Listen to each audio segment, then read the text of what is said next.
গল্প গুন্ডামি, লেখক আরফান চৌধুরী। ভাই প্লিজ মাফ করে দেন। আমি বুঝতে পারিনি যে ওরা আপনার লোক, তাহলে আমি মামলা দিতাম না। তুই বুঝতে পারিস নাই, ওটাই তোর ভুল। আর আমি ভুল সহ্য করতে পারি না। লোকটা আমি কেস তুলে নেব। আর আপনার ছেলেদের সব ইচ্ছা পূরণ করবো, প্লিজ আমাকে ছেড়ে দেন। আমি হ্যাতদের মতো লোকদের তো ছেড়িয়ে দিতে হবে, রেখে লাভ কি? রাফি একে ছেড়িয়ে দিবি, যেন সারা জীবন মনে রাখে যে এরা আরফান ভাইয়ের বিরোধিতা করেছে। রাফি আচ্ছা ভাই, আমি মেতে যেখান থেকে নিয়ে আসছিলি সেখানেই ফেলে আসবি।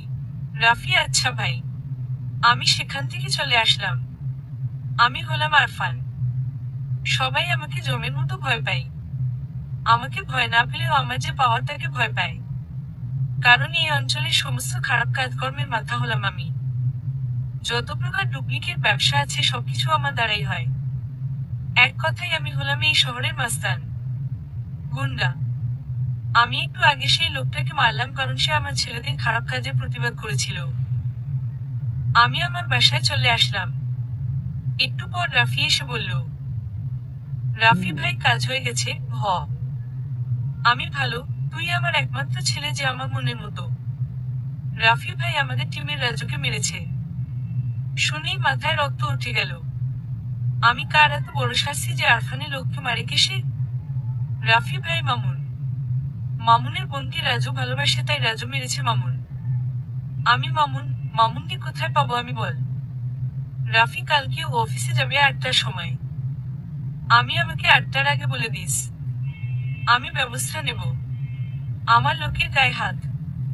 যা বাসায় যা, কালকে ওর ব্যবস্থা নেব। আমি রাতে নেশা করে শুয়ে পড়লাম। নেশা না করলে যেন রাত পার হয় না। সকালে আমাকে রাফি ঘুম থেকে ডাকছে। রাফি ভাই একটু পর মামুন অফিস যাবে। আমি অফিস যাবে? হা হা হা, যাবে হসপিটালে। চল। আমি একটা স্টিক নিয়ে বের হলাম মামুনকে মারতে। দেখি মামুন অফিসে যাচ্ছে। মামুন আমাদের দেখে দৌড়ে শুরু করলো। আমি আর আমার দলবল মামুনের ধরতে ওর পিছনে দৌড় দিলাম। আমরা কিছু দূর যেতেই মামুনকে ধরে ফেললাম। তুই আমার দলের ছেলে রাজুকে মারছিস? তোর এত বড় হিম্মত, এত বড় বুকের পাটা।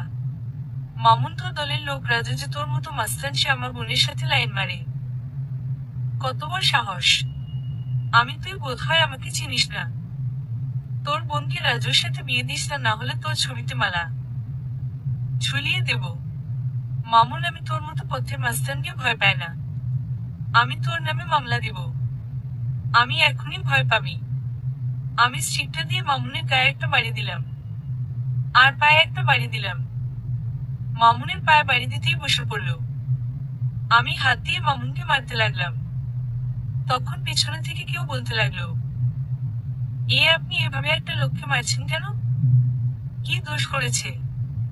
তাকিয়ে দেখি একটা মেয়ে। আমি গুন্ডা হলেও মেয়েদের সাথে কিছু করতাম না।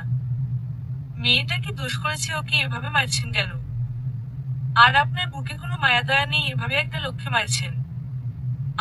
তুই কে রে? আমার কাজের মাঝখানে এসে বাধা দিস? মেয়েটা কি ধরনের ভাষা? একটা মেয়ের সাথে মার্জিত ভাষায় কথা বলুন। তুই আমাকে আদব কায়দা শেখাচ্ছিস? তুই আরফানকে শেখাচ্ছিস? আমি মামুনকে মারতে লাগলাম, কিন্তু মেয়েটা আমার হাত থেকে স্টিকটা নিয়ে নিল। মেয়েটা কি দোষ করেছে মারছেন কেন? আর আপনার কি কোনো মায়া দয়া নেই? ওই আমার ছেলেদের মারছে, আর আমার নামে নাকি মামলা দিবে। শোন মামুন, এটা আমার শহর, আমি যা বলবো তাই হবে। আপনি একটা গুন্ডা, রাস্তায় এসে গুন্ডামি করছেন। এটা একটা ভদ্রলোকের পাড়া। এখানে এসে গুন্ডামি করলে আমি কিন্তু আপনাকে পুলিশে দেব। হা হা হা, পুলিশে দিবি তুই আমাকে? চিনিস তুই আমাকে?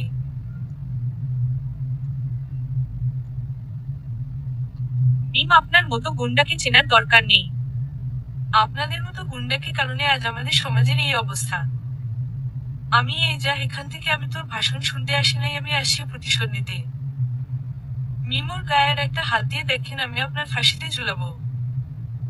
আমি মামুনকে একটা ঘুষি মারলাম, সাথে সাথে মেয়েটা আমার গালে একটা চড় মারলো। মেয়েটা একটা পাবলিক প্লেস, গুন্ডামি করার জায়গা না। আমি রাগে গালে হাত দিয়ে দাঁড়িয়ে আছি। আমি আরফান, আর আমাকে কি না থাপ্পড় দিল, তাও একটা মেয়ে। আমি তোর এত বড় সাহস, তুই আমার গায়ে হাত তুলিস? তুই একটা মেয়ে, একটা ছেলে হয়ে এটা করলে তোকে এতক্ষণ আমি দেয়ালে সেটে দিতাম ছবি হিসাবে। মেয়েটা, আর যদি তোকে আমি দেখি মাস্তানি করতে, তাহলে আমি কিন্তু তোর নামে মামলা দিব। মাইন্ডেড। আমি রাগে কি করব ভেবে পাচ্ছিলাম না। আরো কয়েকটা মেয়ে এসে এই মেয়েটাকে বলছে, মিম চল এখান থেকে, এরা গুন্ডা, এদের সামনে আসিস না। তার মানে মেয়েটার নাম মিম। আমি তো এই মেয়েকে ছাড়বো না, আমাকে চড় মারছে, আমি এর প্রতিশোধ নিয়ে ছাড়বো। মেয়ে বলে কিছু বলতে পারলাম না।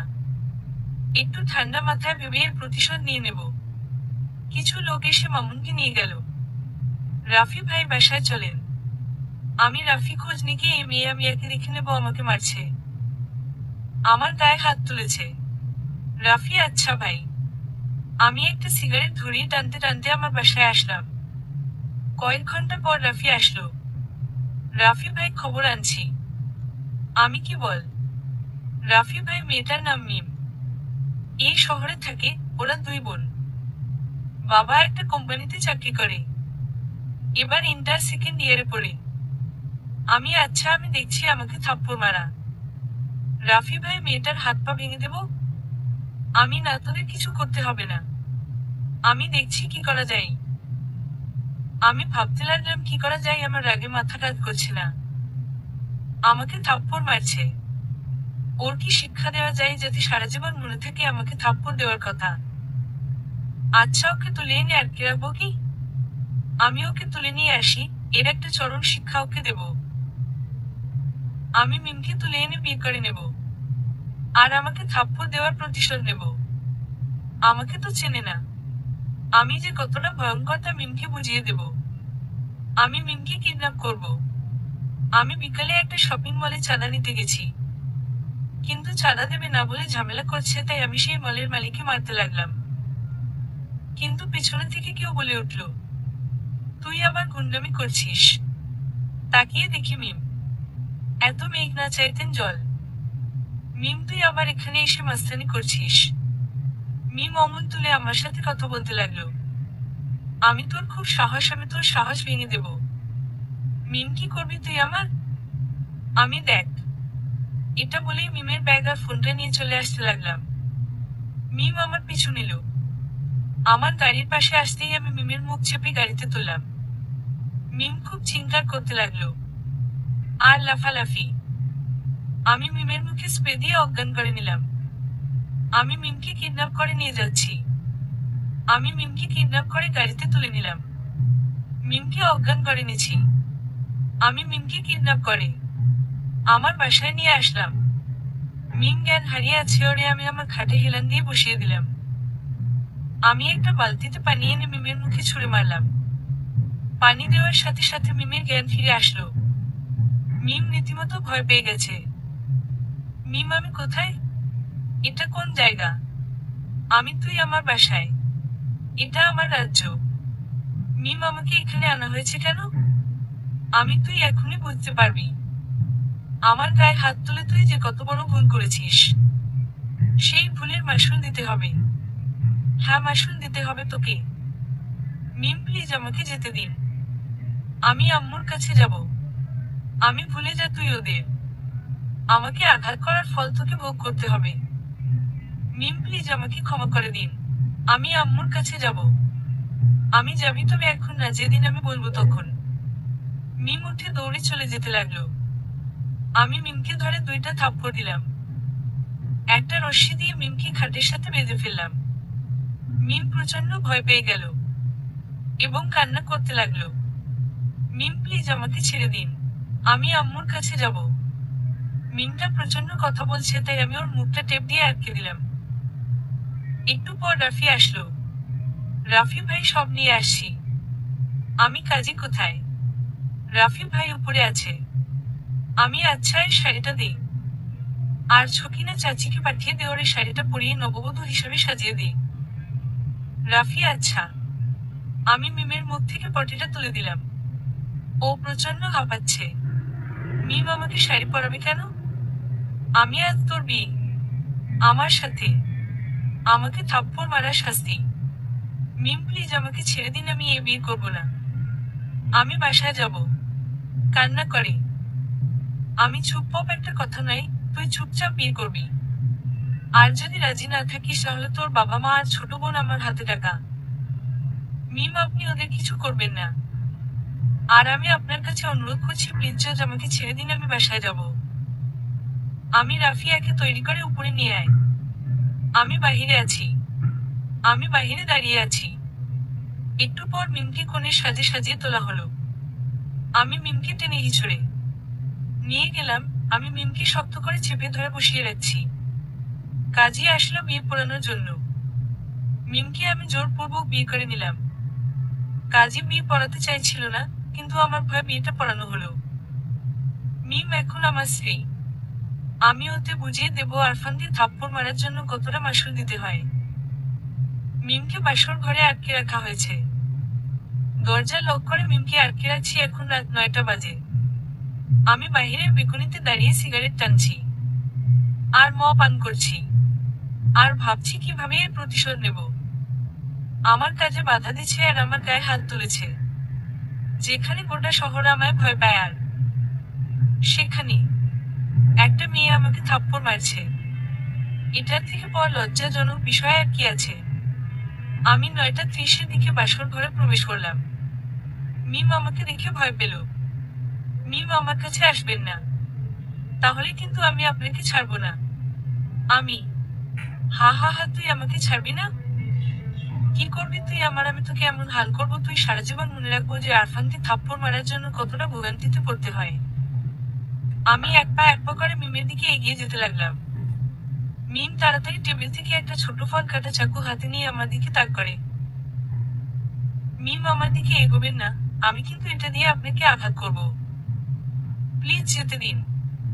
আমি কোথায় যাবে? আজ আমাদের সোহাগ রাত। আমি মিমের দিকে এগিয়ে যেতে লাগলাম, কিন্তু মিম চাকুটা দিয়ে আমার হাতে আঘাত করলো। আমি সাথে সাথে ধরে ফেললাম চাকুটা। তবুও চাকুটার আঘাতে আমার হাতের বাহুর কিছুটা কেটে গেছে। আমার প্রচন্ড রাগ আর জেগে উঠলো আমার ভেতরে থাকা পশুটি। এমন কাটা তো আমার নিত্য নতুন চমক। যে সারাদিন মানুষের রক্তের সাথে চলাচল করে, তার এই সামান্য ছুরির আঘাত কিছু করতে পারবে না। বিদ্রোহ আমার নখ কাটতে গিয়ে যদি কেটে যায় তাতেই কান্না করে দিই। আর গল্পের জন্য কি হিরো সাজতে হচ্ছে? আমি মিমের হাত থেকে চাকুটা নিয়ে ফেলে দিলাম। তুই আমাকে আঘাত করেছিস, আমার গায়ে ছুরি দিয়ে রক্তাক্ত করেছিস। আজ দেখবি আমার আসল রূপ। মিম প্লিজ জাজ আমাকে ক্ষমা করে দিন, আমাকে যেতে দিন। আমি যেতে তো তোকে দেব, তার আগে আমি মিমকে খাটের উপর ফেলে দিই। এক হাত দিয়ে মিমের 2 হাত চেপে ধরলাম। মিম তো চিন্তা করে যাচ্ছে, খুব জোরে কান্না করছে, কিন্তু আমি মিমের কান্নার আওয়াজ শুনলাম না।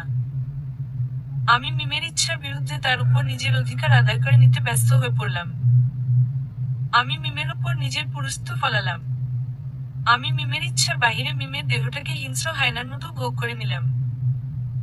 বিদ্রোহ এই জায়গাতে যদি কোনো খারাপ অর্থ প্রকাশ বা যদি কারোর কাছে ইতিবাচক প্রভাব লাগে তাহলে ক্ষমার দৃষ্টিতে দেখবেন। আমি নিজের জামাটা নিয়ে বাহিরে চলে আসলাম। ওদিকে মিম বসে বসে কান্না করছে। মিম নিজের অস্তিত্ব রক্ষা করতে পারল। এখন আমি তৃপ্ত, আমার উপর আক্রমণ আর আমার গালে হাত তোলার প্রতিশোধ নিতে পেরে। আমি বেকনিতে দাঁড়িয়ে দাঁড়িয়ে সিগারেট টানছি। মিম যেখানে ছুরি দিয়ে আঘাত করেছিল সেখান থেকে টপটপ করে রক্ত পড়ছে, কিন্তু সেদিকে খেয়াল নেই। কারণ আজ আমি তৃপ্ত, আমাকে অপমানকর থাপ্পড় দেওয়ার প্রতিশোধ নিয়ে পারছি।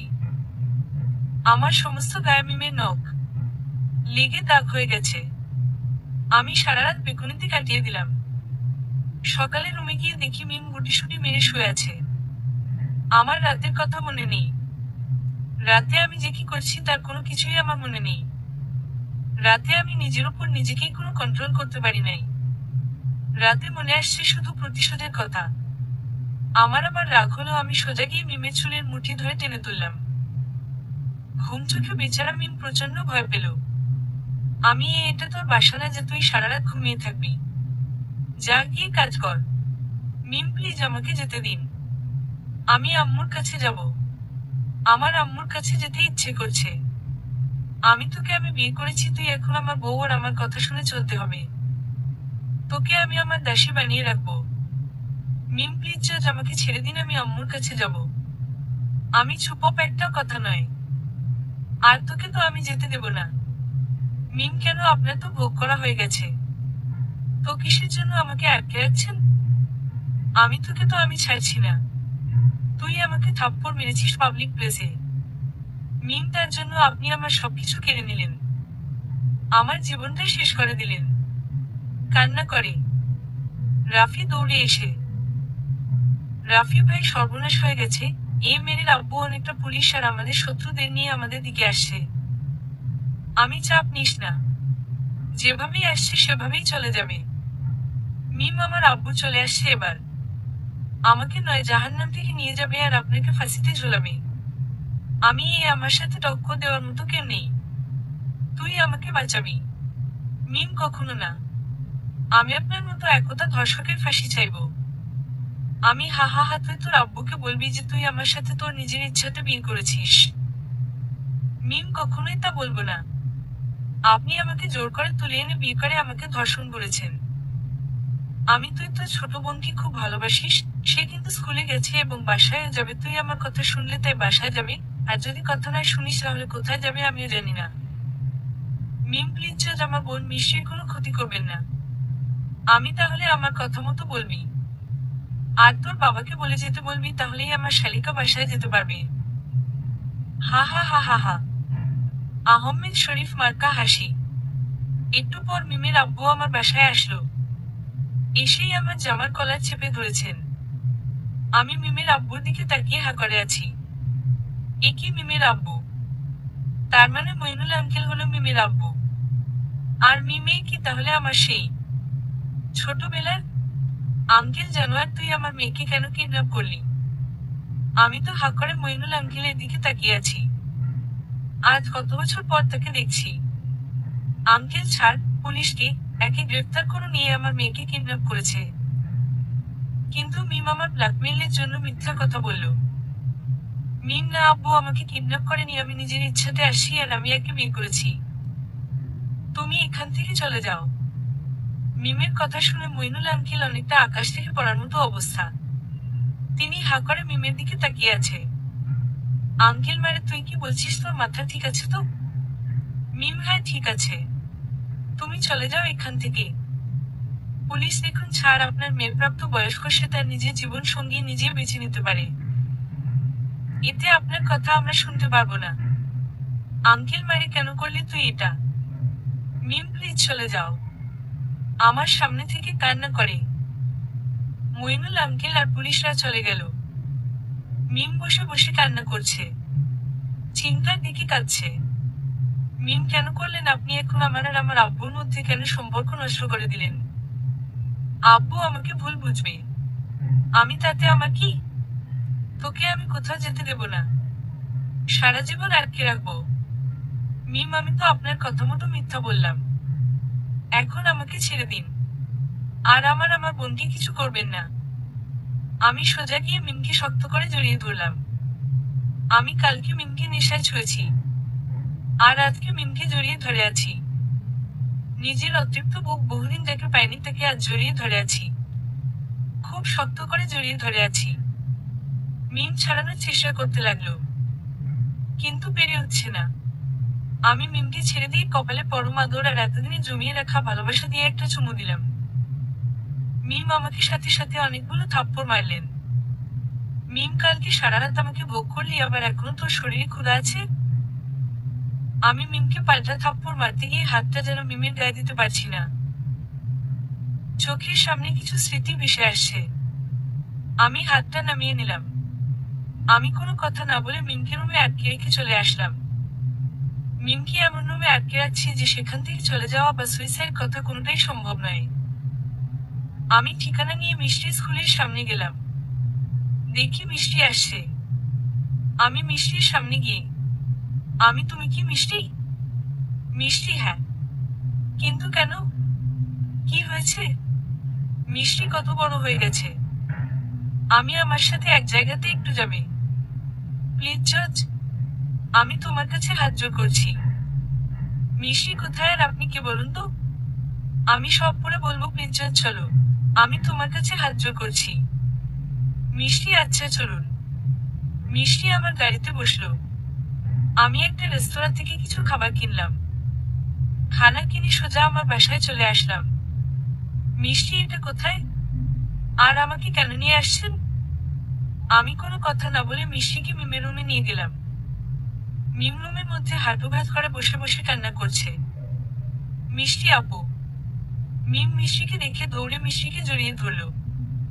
মিম মিষ্টিকে জড়িয়ে খুব কান্না করছে। মিষ্টি আপু তুই এখানে কেন? মিম এই জানোয়ারটা আমাকে এখানে আটকে রাখছে। আমি চলো সবাই মিলে খেয়ে নিই। মিম আপনার মতো একটা গুন্ডার সাথে বিষ পান করলে সেটা হারাম। খাবো না। আমি মিষ্টি আপু তুমি খাবে তো? প্লিজ জাস্ট তুমি খেয়ে নাও। মিষ্টি আপু না খেলে আমি খাবো না। আমি বলছি তো তোমার আপু খাবে। মিম মিষ্টি তুই খাবি না আর আমিও খাবো না, এতে বিষ মিশিয়ে রাখছে। আমি না, আমাকে বিশ্বাস করো। মিম আপনার মতো একটা ধর্ষণকে বিশ্বাস। দেখো আমি খাচ্ছি। এতে কোনো বিষ নেই। আমি এক চামচ খেলাম। মিম আপনি তো একটা পিশাচ, আপনার কিছু হবে না এ বিষে। আমি মিষ্টি তুমি খাবে। দেখ আমি তোমার কাছে হাত জোড় করেছি, তুমি খেয়ে নাও। মিষ্টি খেতে লাগলো। কিন্তু মিম খেতে চাচ্ছে না। এক লোকমা খাবার তুলে মিমের মুখের কাছে ধরলাম। মিম সেটা টান মেরে ফেলে দিল। আবার দিলাম, আবারও ফেলে দিল। এভাবে বেশ কয়েকবার ফেলে দিল। আমি অতিষ্ঠ হয়ে এক হাত দিয়ে মিমের মুখ চেপে ধরে খাইয়ে দিলাম। এভাবে মিমকে জোর করে খাইয়ে দিলাম। মিষ্টি তো দেখে হাসতেছে।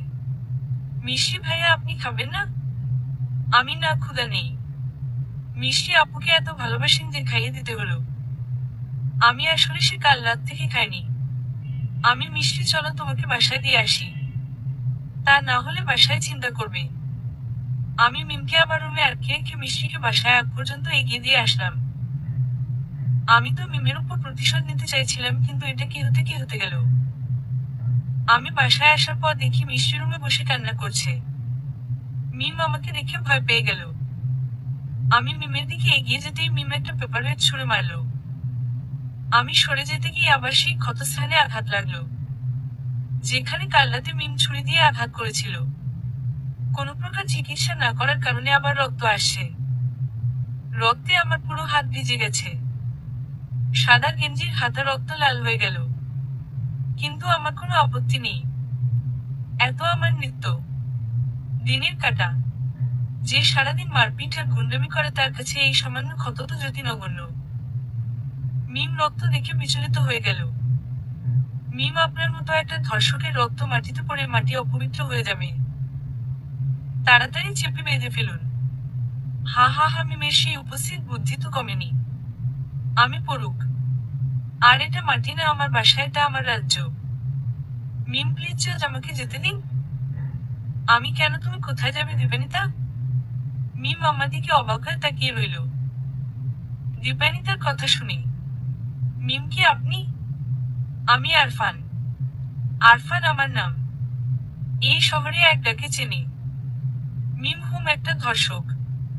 আমি কোনোদিন ক্ষমা করব না আপনাকে। আমি সারা জীবন এটাই কামনা করব যে আপনার মতো একটা চরিত্রহীন ধর্ষকের যেন উচিত শিক্ষা হয়। আমি চুপপ একটাও কথা নয়। যা গিয়ে কাজ কর, রান্না কর আমার জন্য। মিম পারবো না আমি আপনার কোনো কাজ করতে। আমাকে এখানে কেন আটকে রাখছেন? আমাকে প্লিজ যেতে দিন। আমি আব্বুর কাছে যাব। আব্বু আমার উপর রেগে আছে। শুধু আপনার জন্য। আপনি বাবা মেয়ের সম্পর্ক নষ্ট করে দিছেন। আপনারে কোনোদিন ক্ষমা করব না। আমি এর বেশি কথা না বলে খাবার বানিয়ে নিয়ে আয়। মিম আমাকে ছেড়ে দিন, আমি চলে যাব। আম্মুর কথা খুব মনে পড়ছে। তুই যদি পালানোর চেষ্টা করিস তাহলে আমি কি করব বলতো? তোর বোন মানে আমার শালিকা, যার সাথে আমার বন্ধুত্ব তৈরি হয়েছে, তাকে আমি কিডন্যাপ করে বিদেশে পাচার করে দেব। মিম না, মোটেও আপনি এটা করবেন না। আমি কোথাও পালানো না। আমি গুড। যা কিচেনে গিয়ে রান্না করে নিয়ে আয়। মিম মন খারাপ করে রান্না করতে চলে গেল। মেয়েটা কান্না করতে করতে চোখ লাল করে ফেলছে। আমি বসে বসে সিগারেট খেতে লাগলাম। আমি বসে বসে সিগারেট খাচ্ছি তখন মিম আসলো। আমি ইচ্ছা করে সিগারেটের ধোঁয়া মিমের দিকে দিলাম। এতে মিম অনেকটা বিরক্ত হলো। মিম থু, আপনার রুচি আর মন মানসিকতা এতটাই খারাপ। আমি চুপ, বেশি কথা বলবি না। মিম, আমার আম্মুর কাছে যেতে ইচ্ছে করছে।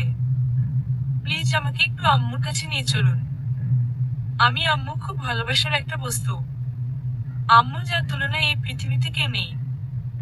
মিম, তাহলে আমাকে যেতে দিন, আমি আম্মুর সাথে যাব। আমি যাওয়া হবে না। দেখ, পরিবার ছেড়ে থাকাটা কতটা কষ্টদায়ক। মিম, আমাকে তো আপনি আপনার শারীরিক চাহিদা মেটানোর জন্য বিয়ে করেছিলেন, তা আপনার চাহিদা কি এখনো মেটেনি? আমি আমার যেগুলো চাহিদা সেগুলো তুই মেটাতে পারবি? পারবি না। মিম, আপনার মতো একটা শয়তান চরিত্রহীন ধর্ষকের চাহিদা কেউ পূরণ করতে পারবে না। আমি চুপ, আর একটা কথা বললে আমি কিন্তু আবার এখানেই নিজের অধিকার আদায় করে নেব। মিম, আমাকে একটু আম্মুর কাছে নিয়ে যাবে? আমি না। তোর এই বাসা থেকে কোথাও যাওয়া যাবে না। আমি মিমকে দরজার লক করে রেখে দিলাম। সন্ধ্যার একটু আগে মিষ্টি আসলো। মিষ্টি, ভাইয়া এখানে সব আছে। আবু যা যা ব্যবহার করত, আমি মিমের সমস্ত জামাকাপড় আর ব্যবহারিক প্রসাধনী ওর বাসা থেকে নিয়ে আসতে বলেছিলাম। আমি মিষ্টির কাছ থেকে এগুলো নিয়ে আবার মিষ্টিকে বাসায় পাঠিয়ে দিলাম। আমি মিমের জামাকাপড়ের ব্যাগটা নিয়ে গিয়ে মিমের মুখে ছুঁড়ে মারলাম। আমি এটাতে তোর সবকিছু আছে। মিম, আমাকে কি এখানেই থাকতে হবে? আমি, হ্যাঁ, তোকে এখানেই থাকতে হবে, কারণ এটা তো তোর শ্বশুর বাড়ি। মিম, আমি পারবো না, আমাকে যেতে দিন, আমি আপনার দুটি পায়ে পড়ি। আমি মিমের হাতটা চেপে ধরলাম গায়ের সর্বশক্তি দিয়ে। আমি যদি যাওয়ার নাম করিস তাহলে তোকে মেরে হাত পা ভেঙে দেব। মিম, প্লিজ ছাড়ুন, লাগছে। আমি এত কিছুই না। তোর কম জন্য আমার যে কতটা ভয়ঙ্কর দিন গেছে তার শাস্তি তো তোকে পেতে হবে। মিম, কি বলছেন? আমার জন্য ভয়ঙ্কর দিন কিভাবে পার করছেন? তুই আমাকে থাপ্পড় মেরেছিস। মিম, তার জন্য তো আপনি আমার সবকিছু শেষ করে দিয়েছেন। আমার জীবনটা তো নষ্ট করে দিয়েছেন। আমার কত স্বপ্ন ছিল, সব শেষ করে দিয়েছেন। আমি তোর মতো মানুষের আবার স্বপ্ন। আমি মিমকে ছেড়ে চলে আসলাম বাহিরে।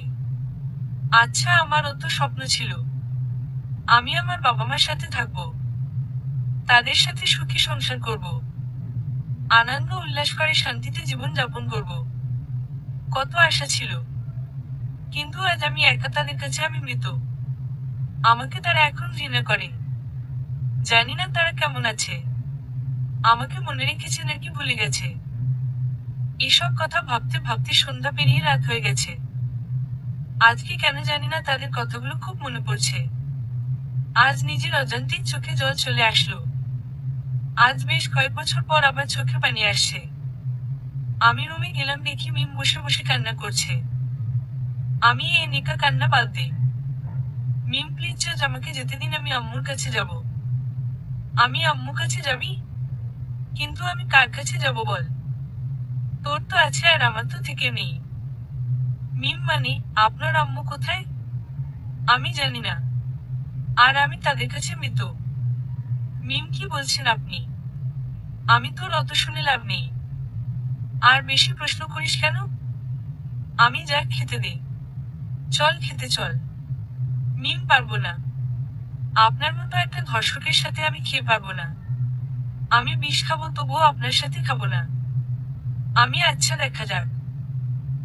আমি মিমকে দুপুরের মতো জোর করে খাইয়ে দিলাম। আমি খেলাম না। মিম, আমাকে কেন এভাবে জোর করে খাইয়ে দিলেন? আপনার মতো একটা ধর্ষকের হাতে খাওয়া পাপ। আমি ঠাসঠাস চুপ, একটাও কথা নয়। আমি মিমকে ধরে সোজা কোলে তুলে চাগিয়ে খাটে তুলে নিয়ে আসলাম। আমি খাটে এনে মিমকে ফেলে দিলাম।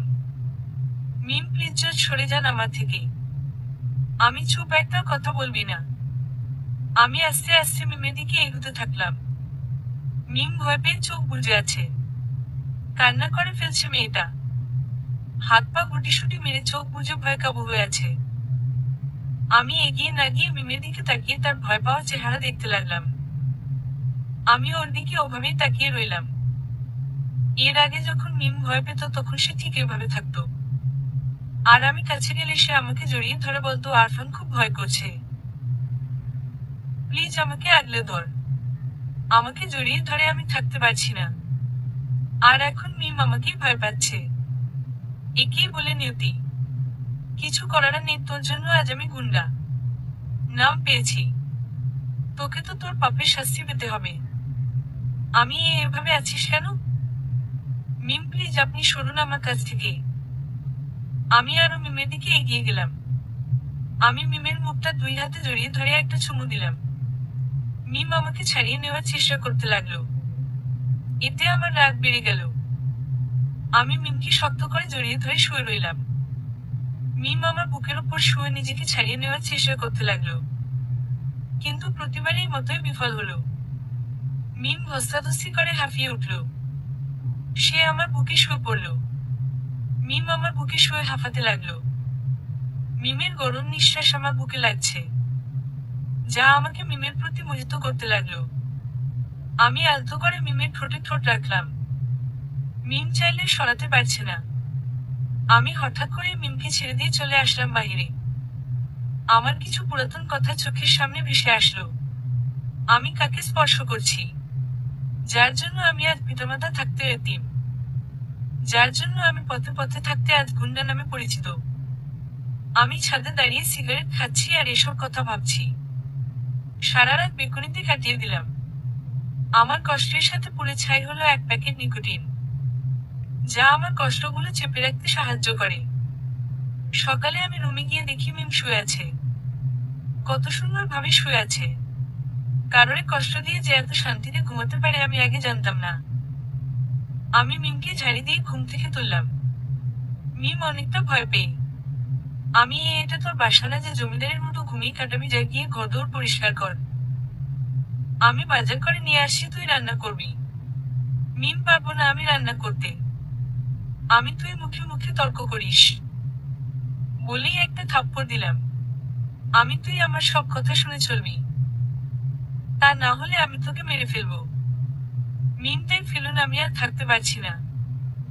আপনি আমার সবকিছু কেড়ে নিলেন, আমাকে ধর্ষণ করলেন। আমার সমাজে আর কোনো সম্মান থাকলো না। আমাকে আমার আম্মু আব্বু আমার পরিবার থেকে আলাদা করলেন। তো আর বাঁচিয়ে রাখছেন? আমি পরিবার? তোকে তো মাত্র কয়েকটা দিন পরিবার থেকে আলাদা করেছি, কিন্তু আমি তো আজ 13টা বছর নিজের পরিবার থেকে দূরে আছি।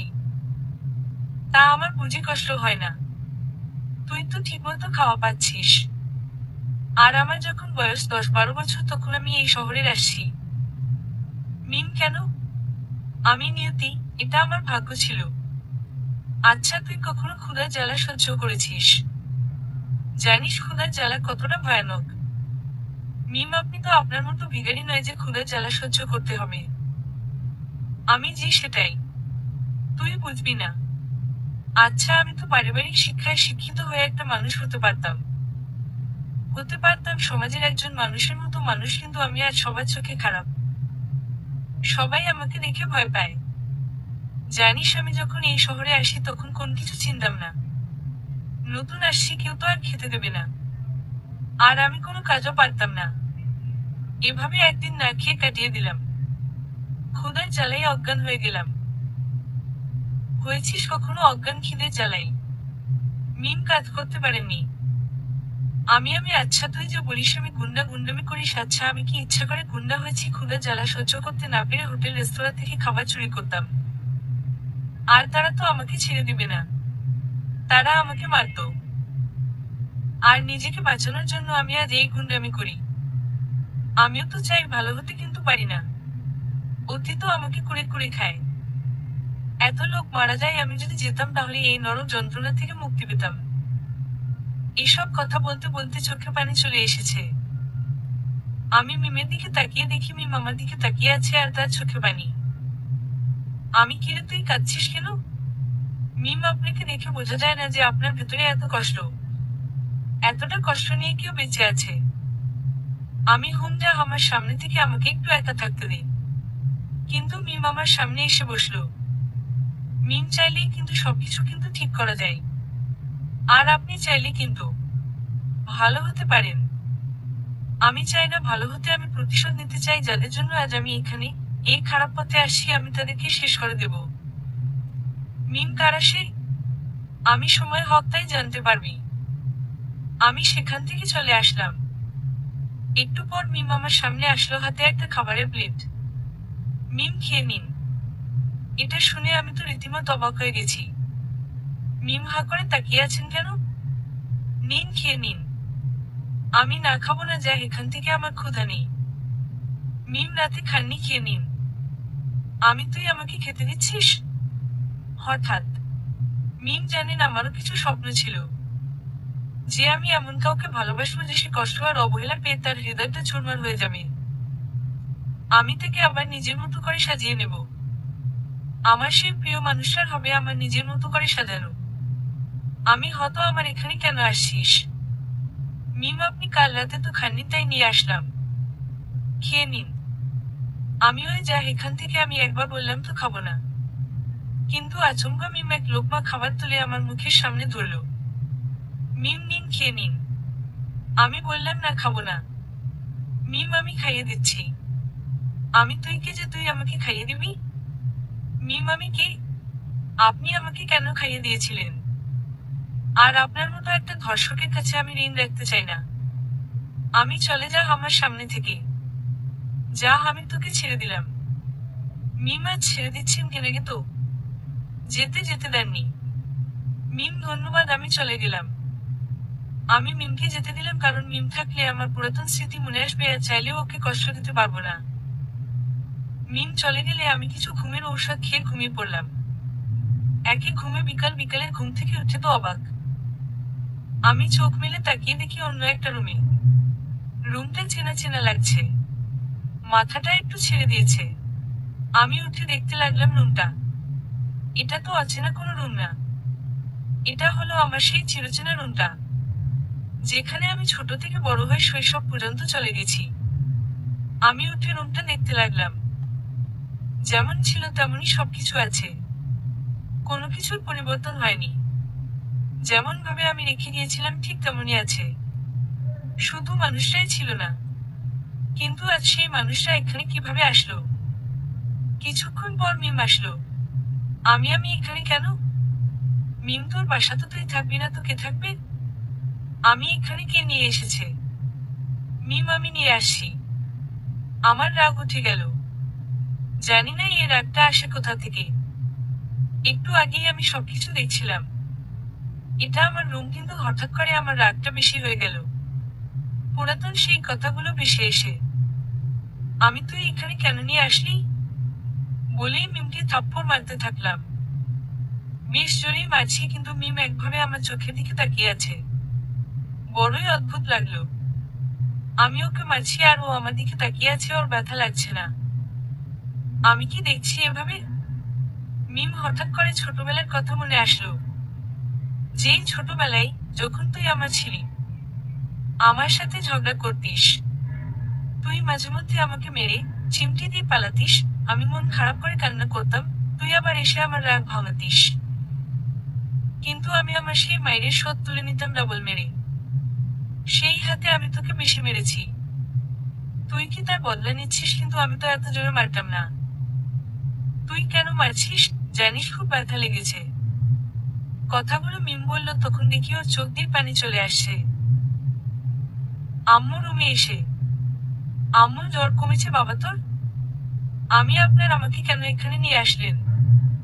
আমি কি আপনাদের? আম্মু, বাবা, আমি তোকে নিয়ে আসছি। আসলে তুই যেখানে থাকিস সেটা ভালো ছিল না, তাই আমাকে আম্মু নিয়ে এসেছে। কিন্তু মিম যে বলল, এটাই আমার বাসা, আমি ওখানেই থাকবো। আম্মু, আরফান, আমাকে ছেড়ে যাস না। আমি তো তোর আম্মু, দেখ, তোকে ছাড়া আর আমি থাকতে পারবো না।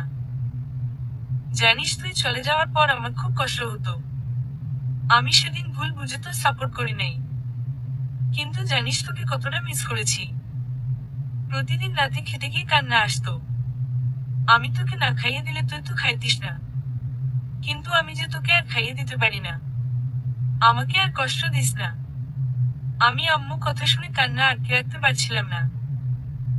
তবুও আমি কষ্ট করে কান্নাটা আটকে রাখলাম। আব্বু এসে, আব্বু আরফান, আমি তোর বাবা হয়ে তোর কাছে হাত জোড় করেছি, আমাকে ক্ষমা করে দে। আমি তো আপনাদের উপর রেগে নেই। আমার কারোর উপর কোনো রাগ নেই। আর আমি যেখানে ছিলাম সেখানেই চলে যাব, আটকাবেন না। আম্মু, আমি তোকে ছাড়া আর থাকতে পারবো না। যাস না তুই। মিম, আম্মুও যাবে না। আপনারা একটু বাহিরে যান। মিম আব্বু আর আম্মুকে বাহির করে দিয়ে দরজা বন্ধ করে সোজা আমার জামার গলা চেপে ধরে মুখটা আমার মুখের কাছে নিয়ে এসে, মিমি, ওরা তোর আব্বু আম্মু, ওদের ছেড়ে তুই কেন থাকছিস? আমি জানি তুই ওদের ছাড়া ভালো থাকতে পারবি না, কিন্তু তুই কেন রাগ করে এসব করছিস? জানিস না তোর জন্য কতটা কষ্টে আছে। মিম তো আমাকে বকছে, সেই ছোটবেলায় আমাকে এভাবে বকতো। আমি ওর দিকে তাকালাম। আহারে, এত নিষ্ঠুর আমি, যে ওকে এত নিষ্ঠুর ভাবে মেরেছি। গাল দুইটা লাল হয়ে গেছে, ঠোঁটের পাশে সামান্য ফুলে গেছে। মিম, বাসা থেকে যেন কোথাও যাস না। আমি তোর কথা মতো না কিরে। আমি যাবই।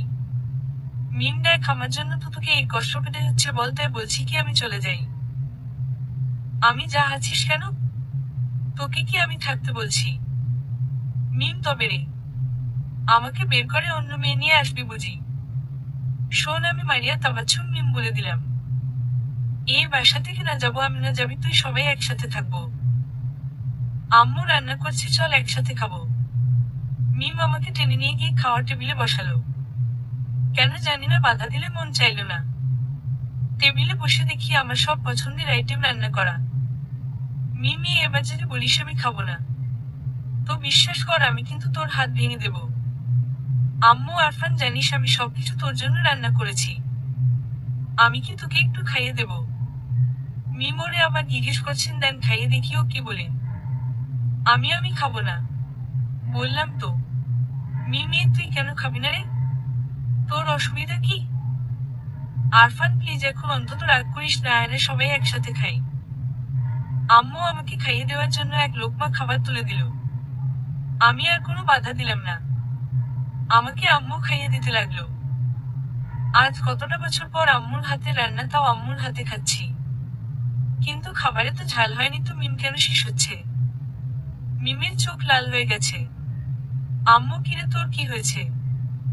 এভাবে শেষ হচ্ছিস কেন? আমার খাওয়া হয়ে গেছে। মিম কোনো কথা না বলে সোজা একটা রুমে চলে গেল। আমি বসে আছি। আচ্ছা, ও কি জন্য গেল? আমার আগ্রহ জাগলো, আমি দেখার জন্য মিমের রুমে গেলাম। দেখি মিম এক টুকরো বরফ ওর ঠোঁটের উপর ধরে আছে। তার মানে আমি যে মিমকে মেরেছিলাম তাই ঠোঁট কেটে গেছে? এতটা খারাপ আমি? আমি এই খুব জ্বালা করে নাকি? মিম কি জ্বালা করবে? আমি খুব লাগছে বুঝি? মিম না। আমি গিয়ে মিমের হাতটা সরিয়ে দেখলাম ঠোঁটটা বেশ খানিকটা কেটে গেছে। সেজন্যই মিম ঝাল খাবার সহ্য করতে পারে নাই। আমি খুব জ্বালা করছে বুঝি? মিম, না রে, এটুকু যদি সহ্য করতে না পারি তাহলে কি করে হবে বল? আমার জন্য তো তোকে এর থেকে 1000 গুণ কষ্টকর জ্বালা সহ্য করতে হয়েছে। আমারও সহ্য করতে হবে। আমি মিম। মিম, কি হয়েছে? আমি আর ঔষধ লাগিয়ে দিচ্ছি। মিম, হি হি, আর ঔষধ লাগাতে হবে না, আমার এতেই ভালো হয়ে যাবে। আমি কেন আসিস আমার সামনে, কেন এমন ভাবে অধিকার আদায় করতে যাস? দেখছিস কেমন লাগছে? মিম, আর মারছিস তো কি হয়েছে? যেদিন আমার উপর থেকে সব অভিমান তুলে নিবি আর বলবি ওই মিম খুব ভালোবাসি তোকে, সেদিন তোকে খুব পিটাবো, অনেক পিটাবো। আমাকে এভাবে কষ্ট দেওয়া আর আমার থেকে দূরে থাকার শাস্তি, আমি তা কি কোনোদিন হবে না। মিম, না হয় আর কি, যদি কখনো ভালোবাসিস তখন এটা করবো। এত তো আমার স্বপ্ন যে আমি তোকে বললাম আর কি। আমি আর মিমের সামনে দাঁড়িয়ে কথা বলতে পারলাম না। আমি একটু বাহিরের দিকে গেলাম। সবকিছু কেমন পরিবর্তন হয়ে গেছে, কিছুই চিনতে পারছি না। বিকালে বাসায় আসার পর, আম্মু, কোথায় গিয়েছিলি? আমি একটু বাহিরের দিকে কেন? আম্মু, ও দেখ আরফান, একটা কথা বলি, তোর সাথে যেটা হয়েছে সেটা অন্যায়। কিন্তু একটা ভুলের কারণে। আর আমরা তোকে হারিয়ে সেই ভুলের কষ্টটা বুঝেছি। তাই বলছি কি তুই যেন আর আমাদের ছেড়ে যাস না। তাহলে আমরা কিন্তু আর থাকতে পারবো না। আম্মু কথা শুনে আমার ইচ্ছে করছিল বলতে, আম্মু আমি তোমাদের ছেড়ে কোথাও যাব না। কিন্তু পারলাম না, চোখের পানিটা মুছে রুমে চলে আসলাম। এসে দেখি মিম শুয়ে ঘুমিয়ে আছে। আমি মিমের পাশে গিয়ে বসলাম। মিমের দুই গালে দেখি আঙুলের ছাপ স্পষ্ট পড়ে আছে। কেমন একটা লাল হয়ে আছে। আমি হাত দিয়ে ছুঁয়ে দেখলাম। মারির দাগটা বেশ বোঝা যাচ্ছে। এত নিষ্ঠুর ভাবে আমি মারছি, তাও আবার আমার কলিজাটাকে। যদিও সে আমার শত্রু, আমি তাকে ঘৃণা করি, তবুও যেন ওর কিছু হলে বুকে ব্যথা করে। বুকের বাম পাশটা কেমন চিনচিন করে উঠল। আমি হাত দিয়ে মিমের মুখটা ছুঁয়ে আছি। আস্তে করে হাত বুলিয়ে দিচ্ছি। মিম কেঁপে কেঁপে উঠল। এরে মিমের কি ঘুম ভেঙে গেল? আমি তাড়াতাড়ি সরে গেলাম। মিম ঘুম থেকে উঠে আমার দিকে তাকালো। মিম, ওই শোন না। আমি কি হয়েছে? মিম, ভালোবাসি কিন্তু অনেকটা। তুই যতটা ঘৃণা করিস তার থেকে অনেক বেশি ভালোবাসি আমি। আচ্ছা তুই চলে যাবি কবে? মিম, যেদিন তুই বলবি ভালোবাসি। যেদিন বলবি এই যেতে হবে না, যেদিনই চলে যাব। আমি সত্যি? মিম, হুম, একদম সত্যি বলেই দেখ একবার। আমি এই খুব ভালোবাসি, এই যেতে হবে না। মিম, আচ্ছা শোনা, তোকে ছাড়া ছেড়ে আমি কোথাও যাব না। আমি, এটা তো চিটিং। তুই বললি যে চলে যাবি, এটা বললি। মিম, যাব না। তুই যে বললি যেতে হবে না, ভালোবাসিস। আমি একদম চালাকি করবি না। দূর হয়ে যা। মিম, এখন দূর দূর করছিস, কিন্তু যেদিন হারিয়ে যাব তুই চাইলেও কিন্তু ফিরে পাবি না। আমি, আরে যা না। কে আটকাচ্ছে? মিম, ওই এভাবে বলিস না, কষ্ট হয়। জানিস তুই বকা দিলে আমার খুব কান্না পায়। আচ্ছা তুই আমাকে বকা দিয়ে শান্তি পাস, যদি পাস তাহলে আমারে সারাদিন বকা দিয়ে আমি কিছু বলবো না। আমি চচড়ে যা, তাহলে আর বকা দেব না। মিম, আরফান ধর, আমি রাতে ঘুমাইলাম। আর সকালে আমার আর ঘুম ভাঙলো না। ঘুম তখন তো তোর সব থেকে বেশি আনন্দ, তোর পথের কাটা সরে যাবে। দোয়া কর এটাই যেন হয়। আমার ইচ্ছে করছিল যে মিমের মাথাটা ফাটিয়ে দিতে, যেন এমন কথা আর না বলে। ওর কথাগুলো বুকে এসে তীরের মতো ফুটছে। মিম, মন খারাপ হয়ে গেল নাকি? আরে চিন্তা করিস না, মরে ভূত হয়ে তোর পিছনে লাগবো, একদম কাঁঠালের আটার মতো। আমি, আচ্ছা তুই এত বেশি কথা বলিস কেন? বিরক্তিকর। মিম, একদিন একেই মিস করবি। আমি তোকে কোনোদিন মিস করব না। আরে তুই মনে থাকলে তো তোকে মিস করব। তুই চলে গেলে আমি একটু শান্তি থাকতে পারতাম। তোর জন্য আমি আমার বাবা মার থেকে দূরে সরে গেছি, আর তুই আমার সামনে আছিস, সেটা আমার করুণা। মিমো, আচ্ছা একটু করুণা নিয়েই থাকি। অন্যায় যখন করেছি তখন শাস্তি তো পেতেই হবে। যেদিন শাস্তি শেষ হয়ে যাবে সেদিন দেখা যাবে। আমি বাহিরে চলে আসলাম। মিমের কথায় রাগ উঠে গেছে। বাহিরে এসে বসে আছি তখন। আম্মু, আরফান মন খারাপ নাকি? তোমরা চাও আমি তোমাদের সাথে থাকি? আম্মু, হুম। আমি যদি তোমরা মিমকে বের করে দাও তাহলে আমি তোমাদের সাথে থাকবো। আমি ওর জন্য চলে গেছিলাম। ওই যদি এই বাড়ি থেকে চলে যায় তাহলে আমি থাকবো, তা না হলে আমি চলে যাব। আম্মু, কিরে কি বলছিস এসব? মিমো তো তোর বউ। ও কেন চলে যাবে? আমি মিমকে সহ্য করতে পারি না। কথাগুলো মিম শুনল। মিম, আচ্ছা তাই হবে, আমি চলে যাব। তবে কোনোদিন যেন খুঁজতে যাবি না আমাকে।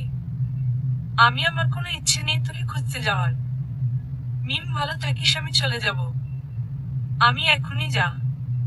আম্মু, আরফান তোর মাথা ঠিক আছে তো? আর মিম, তুই যেন কোথাও যাস না। তাহলে আমি চলে যাব। ওর সাথে আমি একা থাকতে পারবো না। আম্মু চাইলেও মিমের আটকাতে পারল না। মিম সবকিছু গুছিয়ে চলে যেতে লাগলো।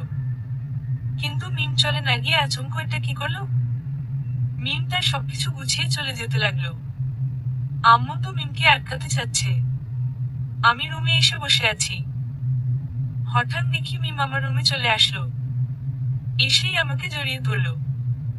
অনেকটা শক্ত করে জড়িয়ে ধরে আছে। Mim, this is my last hugs, আর হয়তো দেখা হবে না। ভালো থাকিস আর যার সাথে থাকবি খুব সুখে থাকবি। আর দোয়া করি যেন খুব সুখে থাকিস।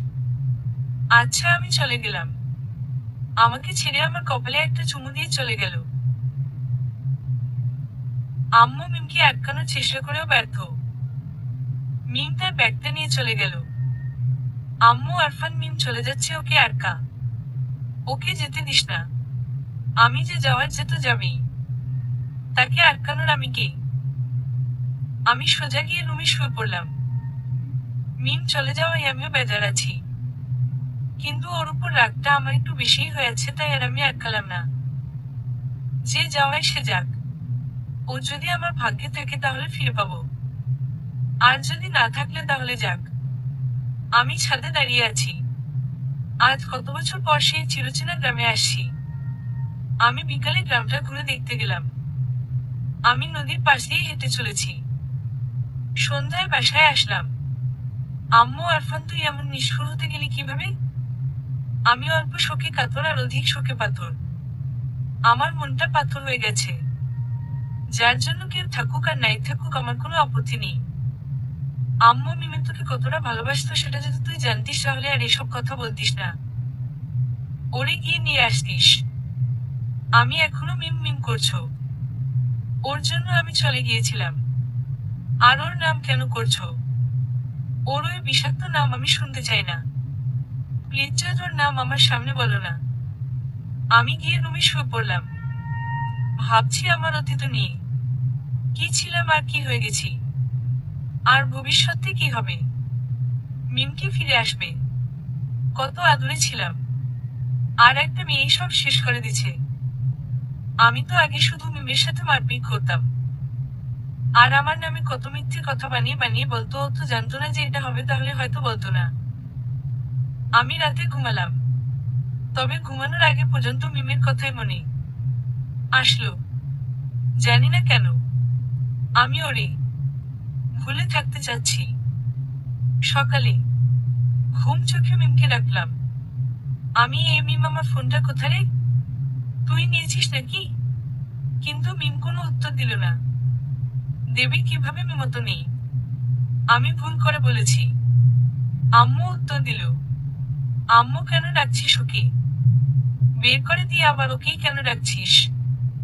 আমি না, আসলে ঘুম চোখে ভুল করে ডেকে ফেলেছি।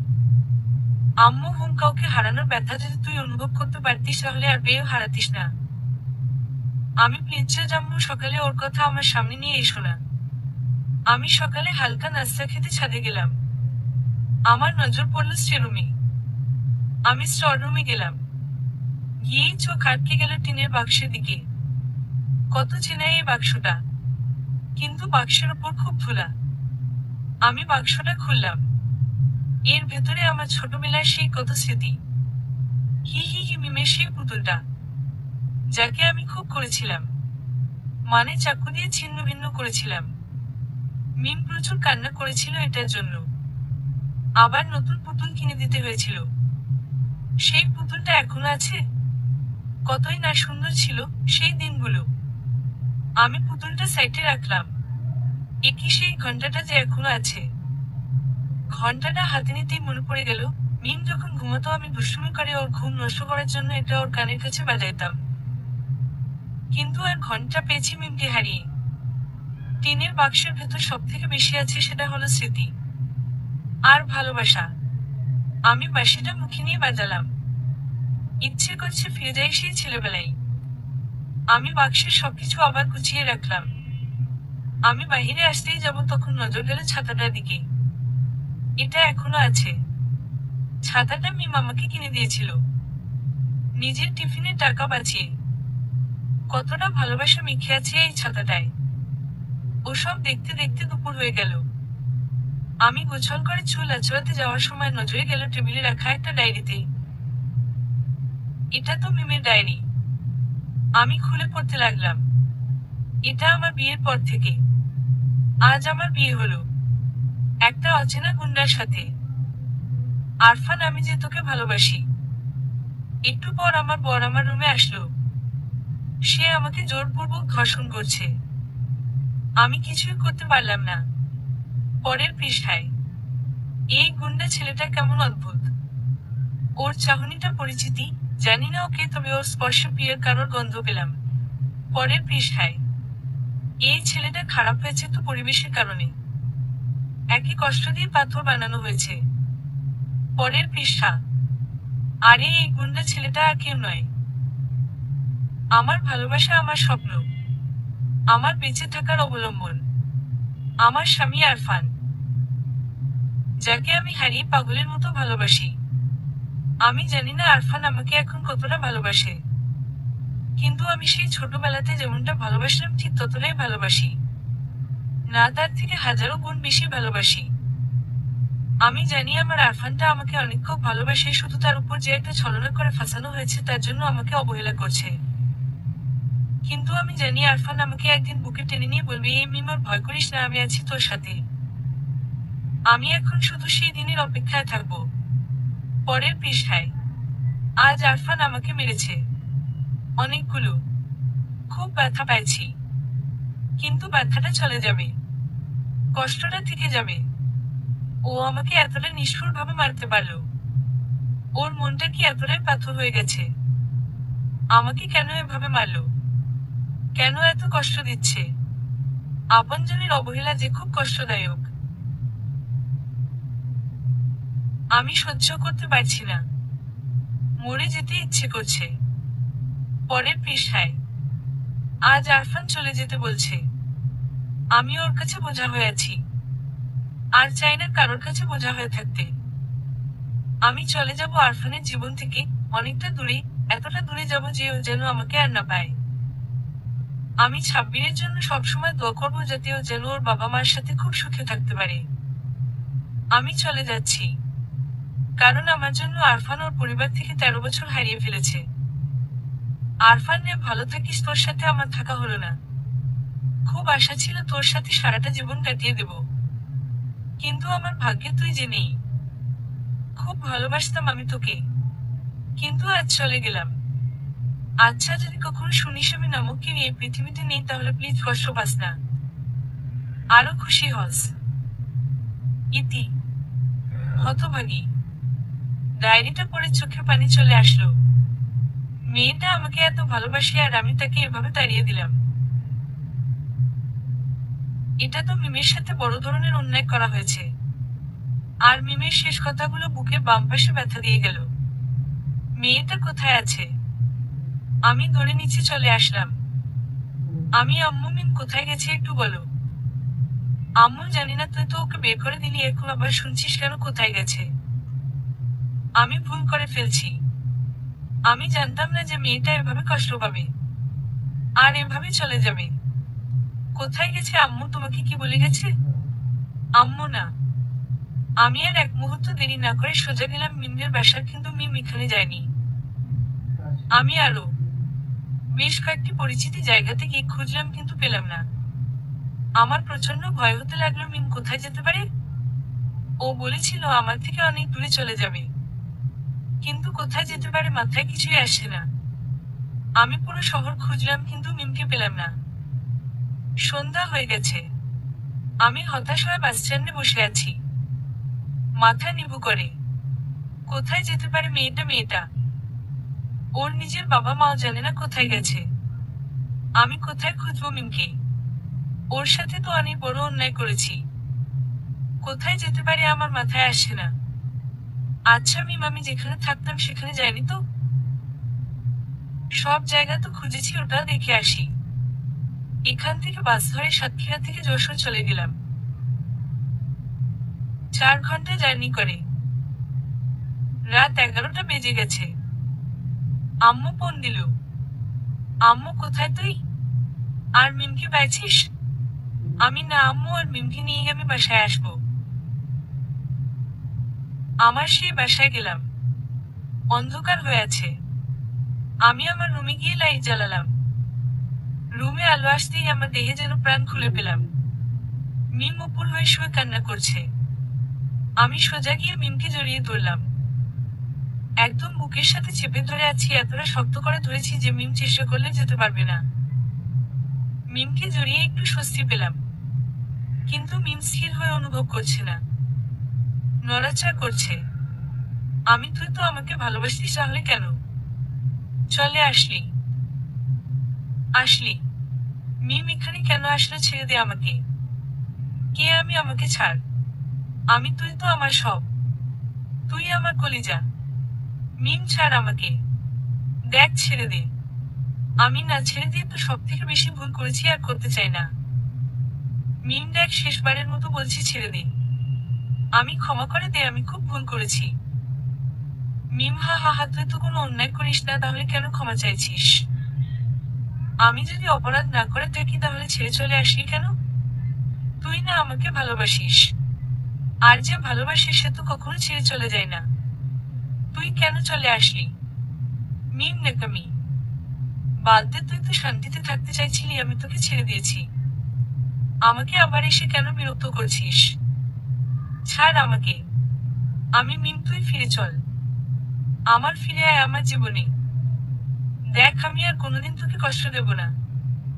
খুব খুশি রাখবো। মিম, তুই চলে গেলে আমি খুশি হব। আমায় তাহলে কি ক্ষমা করবি না? মিম না, তুই একটা ধর্ষক, ছাড় আমায়। এটা বলতেই আমি মিমকে ছেড়ে দিলাম। মিম জেনে শুনে এই কথাটা বলল। আমি মাথা নিচু করে রইলাম।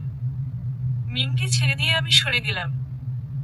আমার কাছে পুরো পৃথিবীটা অন্ধকার লাগছে।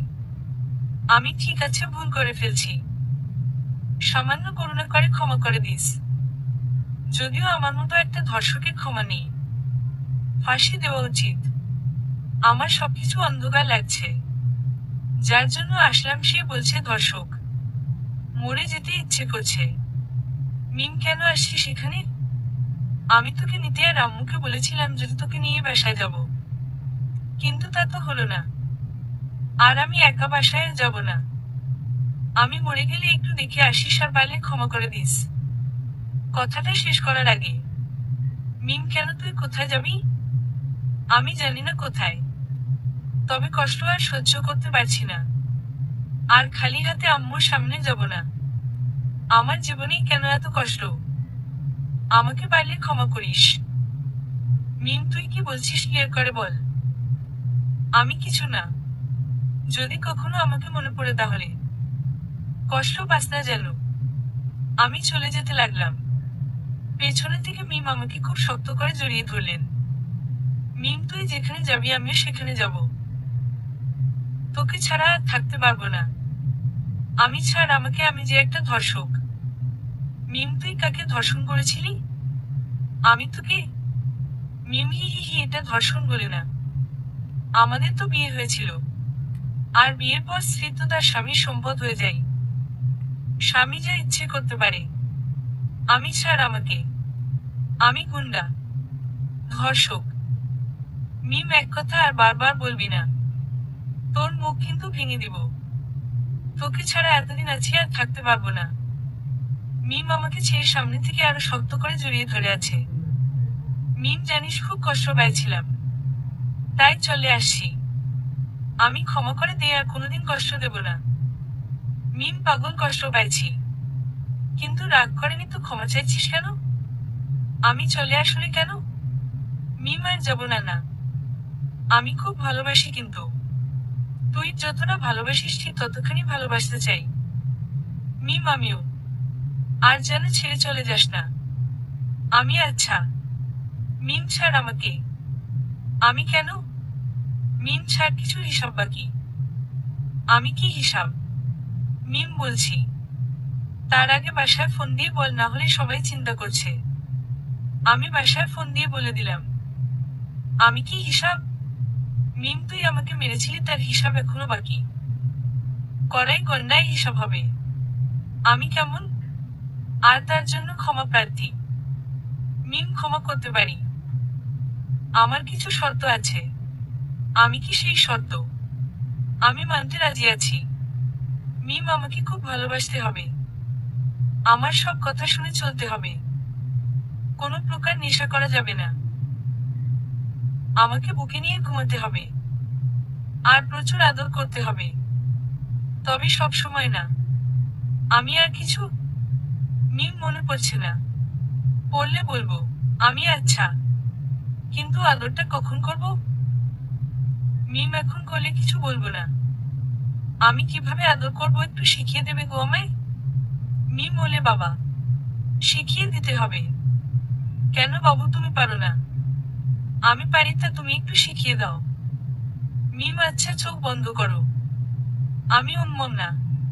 চোখ বন্ধ করলে শিখবো কিভাবে? মিম চোখ খুললে আমার লজ্জা করে। তুমি অনুভব করো।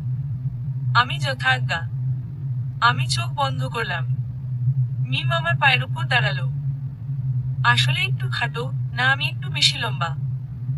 আমার গলাটা জড়িয়ে আলতো করে আমার মুখের কাছে মুখ নিয়ে এসে। আর বলুন না লজ্জা করে। আসলে আমি আর জানি না। সমাপ্ত।